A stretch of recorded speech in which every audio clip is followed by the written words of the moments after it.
Hey friends, it's Orf and Mushroom here, and thank you for stopping by. There's albums, we review them sometimes, you know how it is. And today we are looking at the brand new album from Eminem, The Death of Slim Shady.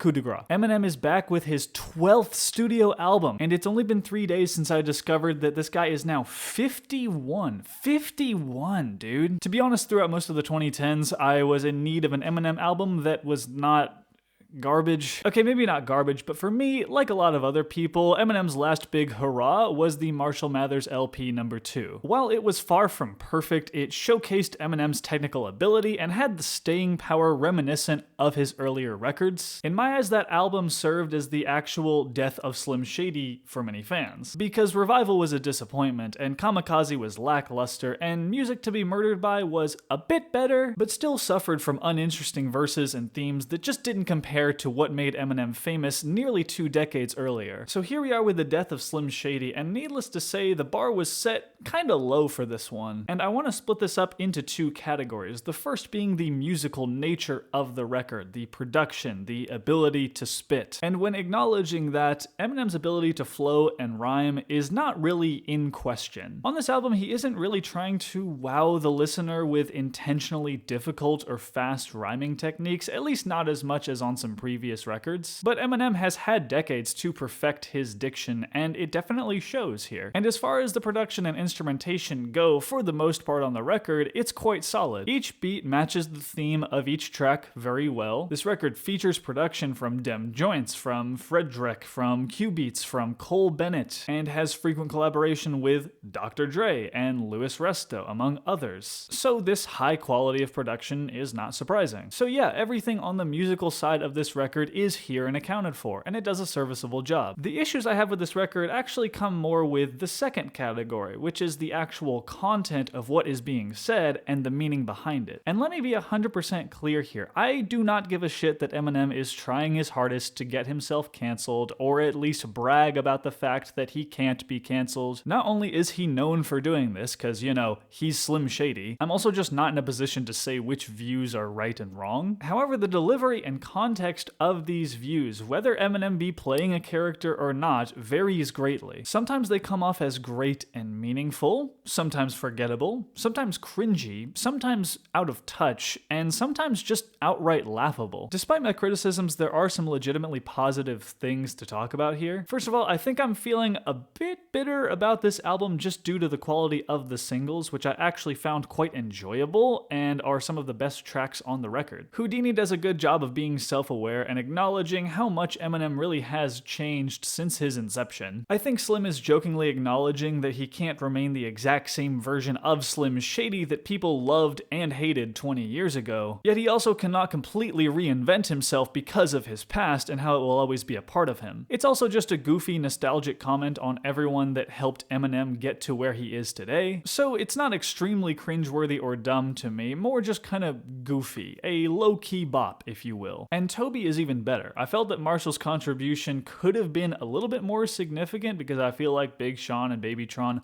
kind of stole the show, and the beat feels like it's building into something epic, but never truly delivers. However, the track is consistent and meaningful, with a lot of clever and memorable lyricism. It's just a great collaboration overall with some fantastic Detroit rappers. And there are a couple more tracks on here that don't actively try to piss someone off, and also don't sound cheesy. The standouts being Temporary with Skylar Grey, and the closing track Somebody Save Me. Temporary is a passionately written track with excellent production and a sad piano to complete the trifecta. It comments on Eminem's fear of death and the fear that he won't get to say everything he needs to say to his daughter Haley before his death. And Somebody Save Me with Jelly Roll has a similar narrative with an even better chorus and would serve as an excellent closer to just about any Eminem record. However, pretty much every other song on the record, whether it be a skit or a full-fledged song, whether Eminem is playing a character or not, regardless of his alter ego, comes off as mid at best. In general, if he's trying to be as rage-inducing as possible, it doesn't come off as impactful enough to be worth saying it in the first place. And in a lot of tracks where he's trying to have a more direct point, or he's taking shots at someone or something, it starts to come off as a little desperate. It sounds like Eminem and his alter ego truly believe that the reason he has so many haters is still just because of his offensive nature, with little idea that the real reason he's fallen off for some fans isn't because of what he or his character is saying, but rather that they just look so ridiculous doing it.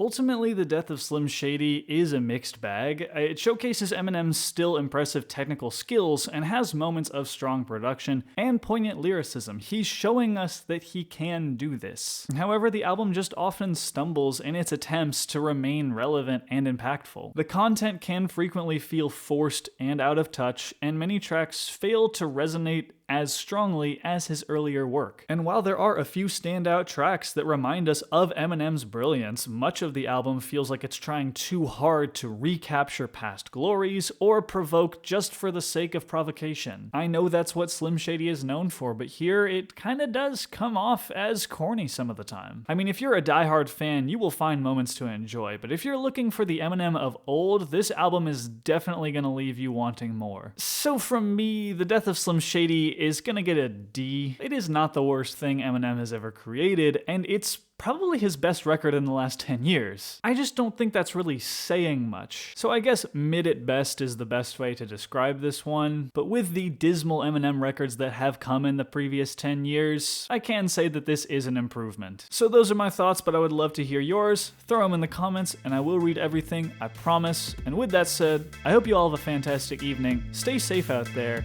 and I will see you in the next video. Goodbye, and see ya.